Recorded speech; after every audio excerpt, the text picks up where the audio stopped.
I was 7 years old the first time I heard someone breathing under my bed. Not movement, not scratching, breathing. Slow, deep, controlled, like someone trying not to be noticed. I remember lying perfectly still, staring up at the glow-in-the-dark stars on my ceiling, trying to convince myself it was just the heater, or the house settling, or my imagination. But heaters don't inhale, and houses don't exhale. The breathing stopped the moment I shifted my weight. That was the worst part. It reacted to me. I didn't tell my parents the next morning. I almost did. I really did. I stood at the kitchen doorway watching my mom make coffee, rehearsing the words in my head. There's someone under my bed. But even at 7, I knew how ridiculous that sounded, so I kept quiet. That night, I made sure nothing was under my bed before I went to sleep. I even got down on my hands and knees and looked. Empty. Just dust, an old Lego piece, a missing sock. I told myself I was being stupid. And then, around 2 a.m., I heard it again. Breathing. This time, closer. It wasn't loud. It wasn't dramatic. It was subtle. The kind of sound you only notice because everything else is silent. I slowly pulled my blanket over my head. I know that sounds childish, but at that age, blankets felt like protection. The breathing continued. Inhale, exhale, inhale, exhale. Then something brushed the wooden slats under my mattress, very gently, like fingers testing. I couldn't move. My heart was beating so hard I was sure whoever or whatever was under there could hear it. Then I felt something press upward. The mattress dipped, just slightly, like someone underneath had placed both palms against it, pushing. I let out a sound I didn't even recognize as my own, and suddenly it stopped. Complete silence. The next morning, I told my dad. Not everything. Just that I thought I heard something under my bed. He laughed. Actually laughed. Then he went into my room, lifted the mattress, pulled the bed away from the wall, and even knocked on the floorboards like he was checking for loose wood. See? Nothing. He told me I probably had a nightmare. I nodded, but I knew I hadn't been asleep. It kept happening. Not every night. That would have been easier to explain. It happened randomly. Just often enough to make me dread going to sleep. Sometimes it was just breathing. Sometimes it was a faint shifting sound. And once, I heard whispering. It didn't say words. It sounded like murmuring, low, wet, right beneath me. After about a week of this, I started sleeping on the couch downstairs. I told my parents I liked watching TV until I fell asleep. They didn't question it much, but even downstairs, I'd wake up in the middle of the night, feeling like someone was watching me, not from under the couch, from the hallway, just out of sight. One night, my mom carried me back upstairs because I had fallen asleep during a movie. I remember waking up halfway through and seeing her silhouette against the hallway light, but something else was there too, behind her, taller, still. I blinked. It was gone. I convinced myself I had been half asleep. That was the first time I saw it. And once I saw it, the breathing under the bed got worse. It wasn't just breathing anymore. It moved. One night, I heard something slide slowly across the floor under me, wood against wood, like something crawling. Then my bed frame creaked, and I felt it again. That upward pressure, but stronger this time, like it was trying to lift the mattress. I screamed. My parents came running. My dad turned on the light and immediately looked under the bed. Nothing. He even checked the closet, the hallway, the bathroom. All clear. He sat next to me and told me very calmly that I was scaring myself, that sometimes when you expect to hear something, your brain fills in the rest. I wanted to believe him. I really did.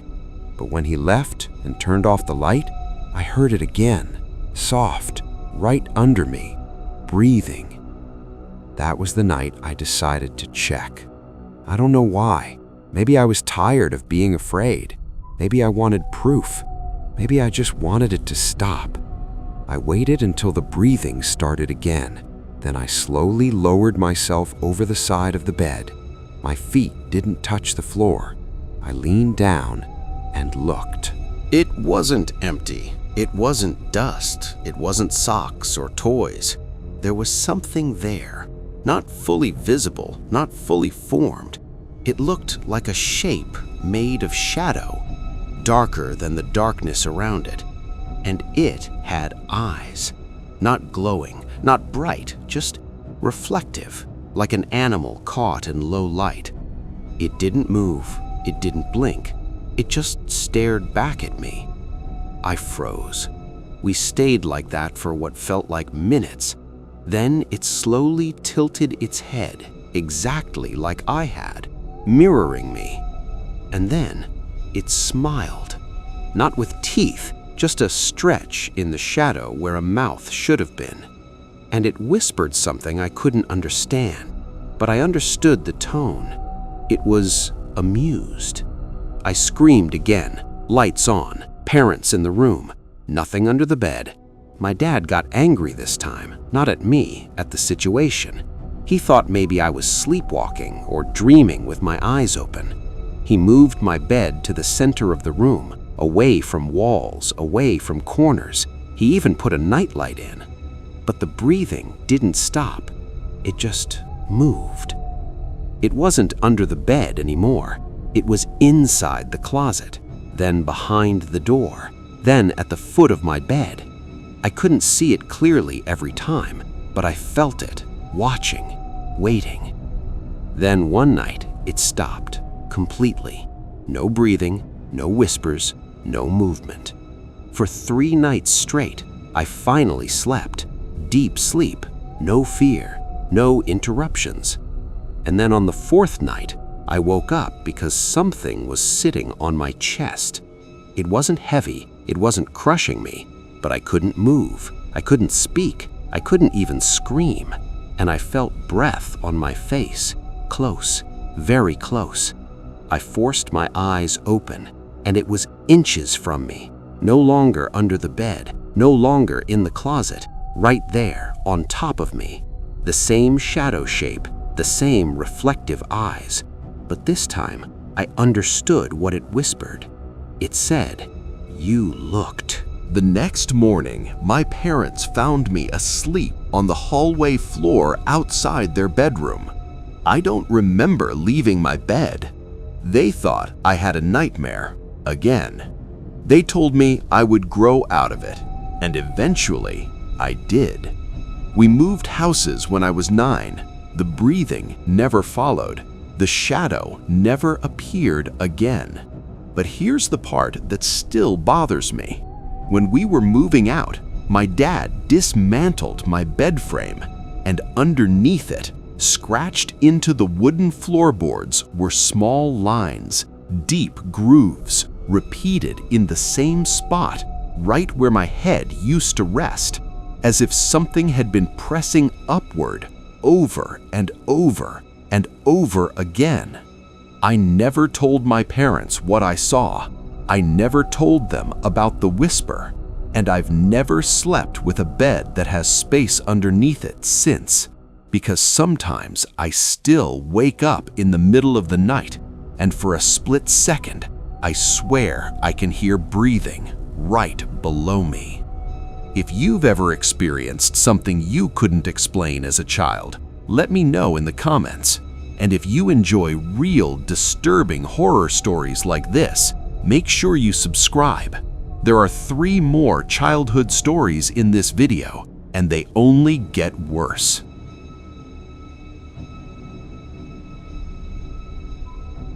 When I was 8 years old, someone used to stand outside my bedroom window. At least, I thought they did. My bedroom was on the 1st floor. It faced the backyard. We had a wooden fence, a small swing set, and a tree that blocked part of the yard from the neighbor's view. It was normal, safe, quiet. Nothing ever happened in our neighborhood. That's what made it worse. The first time I noticed it, I thought it was just the tree. At night, when cars passed by on the street, the headlights would cast shadows through the branches. Sometimes it looked like movement. Sometimes it looked like someone walking. But that's all it was. Shadows. Until the night the shadow didn't move with the headlights. I was lying in bed, staring at my glow clock, trying to fall asleep. I remember it was around 1:30 a.m. I rolled over toward the window, and I saw something tall standing near the fence. Not moving, not swaying, just standing there. I waited for car headlights to pass. Nothing changed. It stayed still.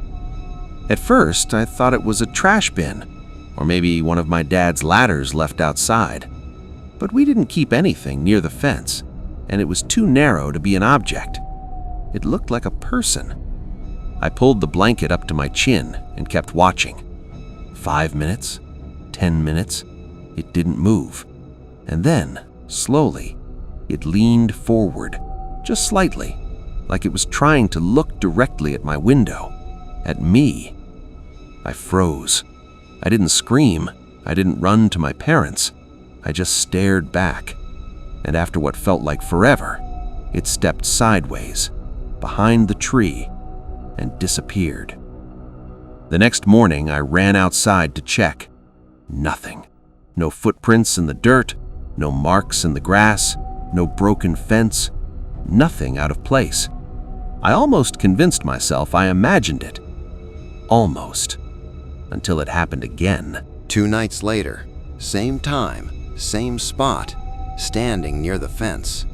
This time, closer to my window. I could see the outline more clearly. Tall, thin, arms hanging at its sides, head tilted slightly to one side, watching. I didn't sleep that night. I kept my eyes on it until sunrise, and when the sky started turning blue, it was gone. Just gone. No walking away, no sound, just gone.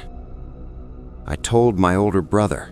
He laughed and said I was dreaming, but he agreed to sleep in my room that night just to prove me wrong. We stayed up late playing video games.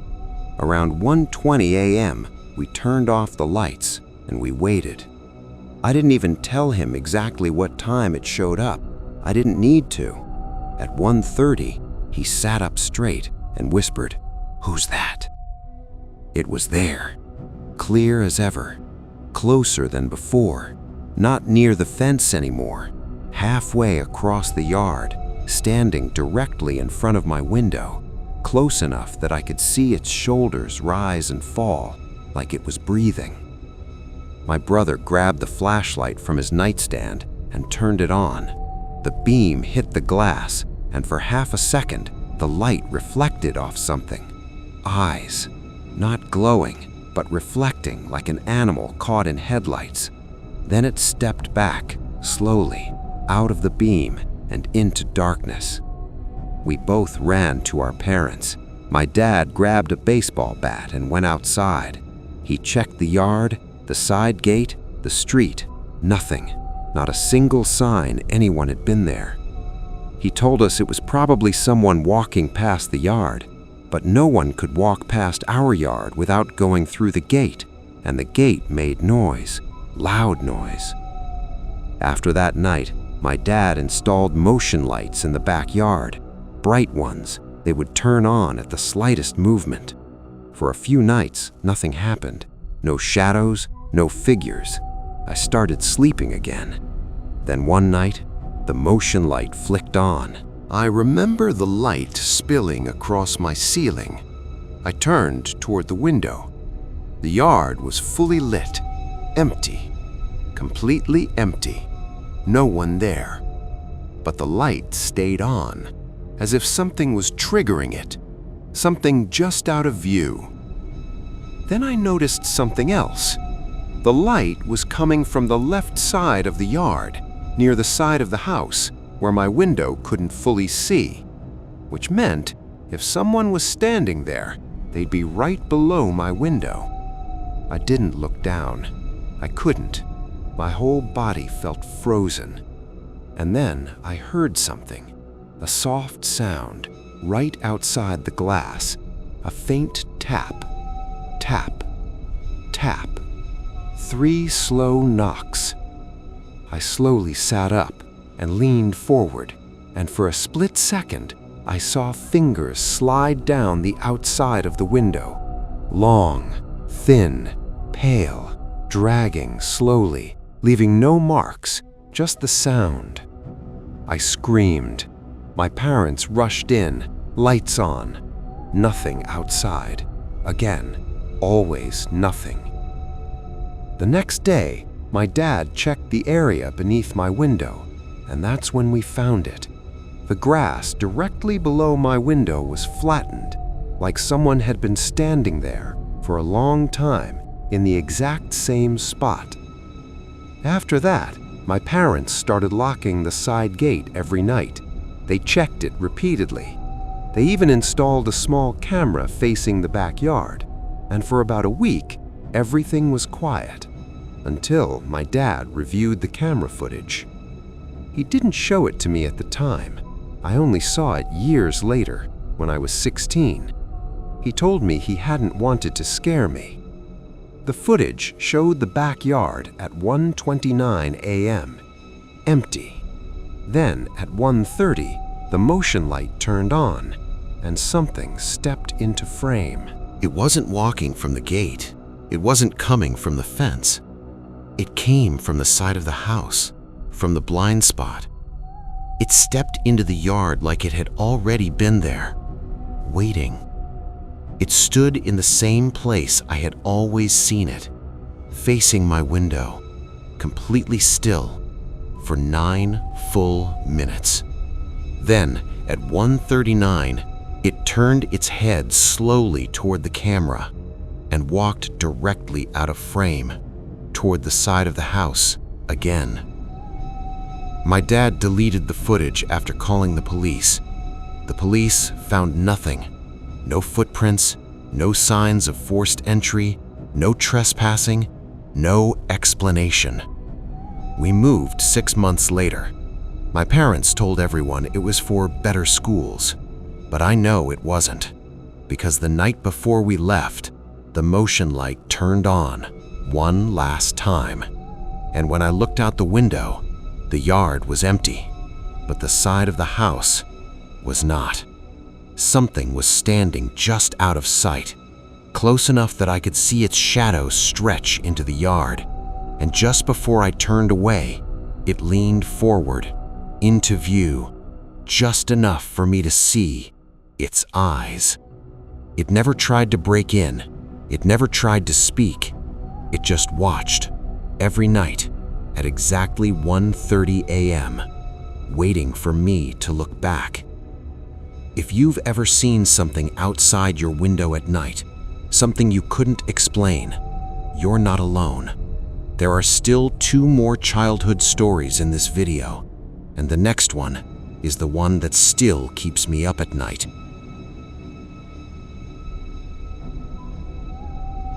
When I was 9 years old, I stopped sleeping in my own bed.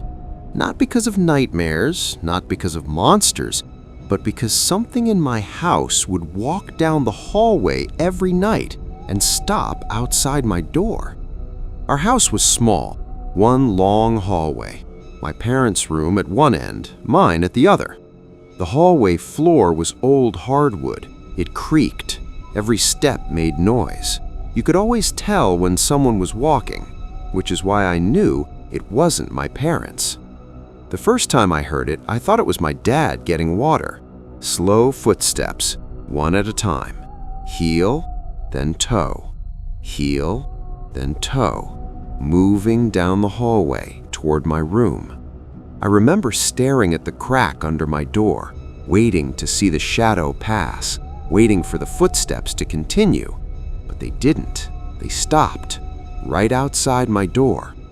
I waited for a knock, for the doorknob to turn, for my dad's voice. Nothing, just silence. Then, after about 30 seconds, the footsteps turned around and walked back down the hallway. The next morning, I asked my dad if he came to my room. He said no. He hadn't left the bed all night. My mom said the same. They thought I dreamed it. So did I, until it happened again. This time, I stayed awake on purpose. I kept my door slightly open, just enough so I could see part of the hallway. At exactly 2:14 a.m., the footsteps started. Slow, measured, unhurried, coming from my parents' side of the house. I held my breath. The hallway light was off, but moonlight from the living room window faintly lit the floor. And then I saw it, a shadow stretching across the hallway wall, moving toward my room, but I didn't see a body attached to it. The footsteps stopped again, right outside my door. I could see the bottom of the hallway clearly, but there were no feet, no legs, nothing casting the shadow, just the shadow itself. I pulled the blanket over my head and waited. After about a minute, I heard something else, a slow inhale right outside my door, like someone was standing there, listening. Then came the sound that changed everything. A fingernail dragging across the door, slowly, from top to bottom. A soft scratch, not loud, but deliberate. I screamed for my parents. The footsteps ran back down the hallway, this time faster, heavier, almost stumbling. My dad ran out of his room seconds later. He checked the hallway. Empty. Again. But this time, there were 3 thin scratch marks on my bedroom door, perfectly vertical. My parents tried to rationalize it. They said maybe it was the wood expanding, maybe the house settling. But wood doesn't leave claw-shaped scratches. After that, I started sleeping with my door closed and locked. The footsteps still came, every night, 2:14 a.m. exactly. Stop, silence, then leave. One night, I decided to test something. I stayed up, and at 2:13 a.m., I opened my door before it could reach it. The hallway was empty, completely still. I felt stupid, relieved. Then I heard it, behind me. A single step inside my room. I turned slowly. Nothing was there, but the sound had been close, too close, like it was standing right behind me, watching. That night, I slept in my parents' room. The next morning, my mom noticed something strange. My bedroom door, from the inside, had new scratch marks. 3 more, running downward, like something had tried to get out. That's when my parents finally believed me. They checked the attic, the vents, the crawl space, everything. Nothing. No intruders. No animals, no explanation. For the next week, I slept with my parents, and the footsteps stopped completely. No 2:14 a.m., no scratching, nothing, until I moved back into my room. The very first night back, at exactly 2:14 a.m., the footsteps came again, but this time, they didn't stop at my door. They walked straight through it. I couldn't see anything, but I felt something. The air got colder, heavier, like pressure building in the room. And then I heard whispering, right next to my bed. Not words I understood, just breath and broken syllables. I closed my eyes and pretended to be asleep, and I felt something lean over me, close enough that I could feel the warmth of breath on my face. It stayed there for what felt like minutes, then stepped back and walked out of the room. The footsteps returned down the hallway, stopped outside my parents' door, and then nothing. The next morning, my dad's bedroom door had scratch marks on it. 3 thin vertical lines. We moved out of that house a month later. My parents never explained why. They said it was coincidence. Old houses make noises. Wood expands. Imagination runs wild. But here's the part that still bothers me. Years later, I visited the neighborhood. Out of curiosity, I spoke to the woman who lives there now. She didn't know me, didn't know my family. But when I mentioned the hallway, she went quiet and said, "Do you know why we don't sleep with our doors closed? Because every night at exactly 2:14 a.m., something walks down that hallway and stops outside the bedroom doors. And if you open your door before it reaches you, it doesn't come from the hallway. It's already inside." One more story left, and this one is the reason I still sleep with the lights on.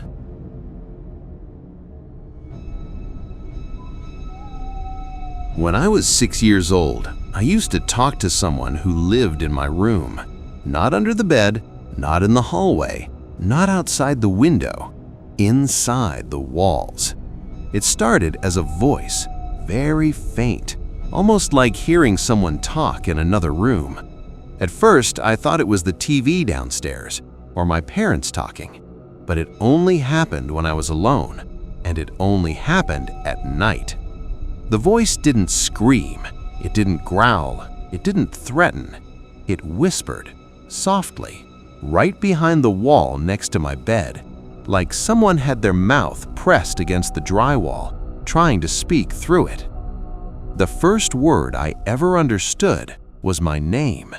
Clear, slow, drawn out, not shouted, just spoken, like someone testing how it sounded. I told my mom the next morning that someone was calling me from inside the wall. She smiled and told me maybe the pipes were making noise, or maybe I had a good imagination. She didn't think anything of it. I wish she had. Over the next few weeks, the voice started saying more, not full sentences, short phrases. Come closer, listen, don't tell. I never told my parents about those parts because the voice told me not to, and at 6 years old, that felt important. One night, I moved my bed closer to the wall, just a few inches, so I could hear it better. And that was the first time it laughed. It wasn't loud, it wasn't maniacal. It was soft, almost pleased, like it had been waiting. The voice began telling me things about my house, things I hadn't noticed. It told me there was a loose floorboard near the hallway. There was. It told me my dad kept old coins in a blue tin in the closet. He did. It told me my mom cried sometimes in the kitchen after I went to bed. I didn't know that. But one night, I stayed awake longer, and I heard her. That's when I stopped thinking it was imaginary, because how could imagination know things I didn't? Then, one night, the voice told me something different. It said, "There's a space behind me." Didn't understand. It said, "Where I am, there's a space." The next day, while my parents were out, I tapped on the wall, near where the voice always came from. Most of it sounded solid, but one section sounded hollow. I pushed my bookshelf away, and I found something I had never noticed before. A small panel, painted the same color as the wall, perfectly flush. If you weren't looking for it, you'd never see it. I don't know what made me do it, curiosity or the voice, but I pulled it open. Behind it was darkness, a narrow crawl space between walls, insulation, wood beams, dust, and something else. There were scratch marks inside the wall, on the wood beams, deep ones like fingernails dragged repeatedly, and carved into the beam was a word, my name. Not written neatly, scratched, repeated, over and over. I stepped back, and that's when I heard it. Not from inside the wall, but behind me, in my room, a whisper, closer than it had ever been. You found me. I ran out of the room. I didn't stop until I reached the front yard.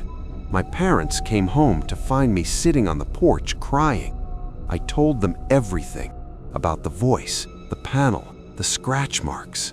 My dad checked the wall. The panel was still there.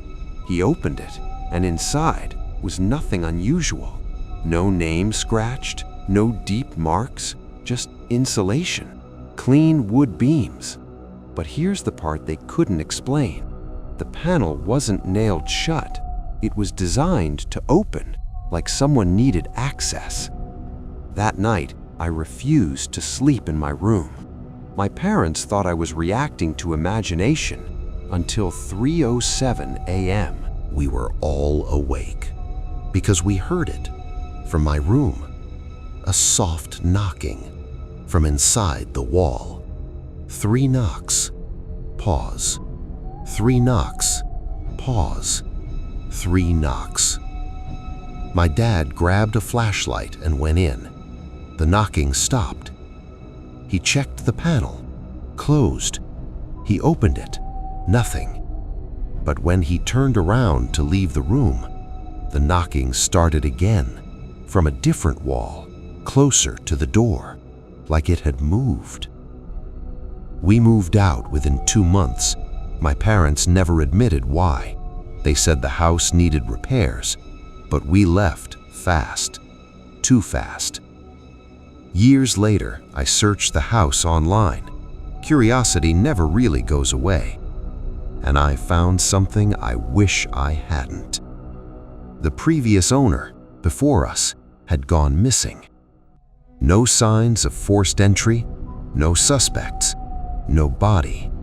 He lived alone, and he had worked as a contractor, meaning he knew how to build walls, panels, hidden spaces.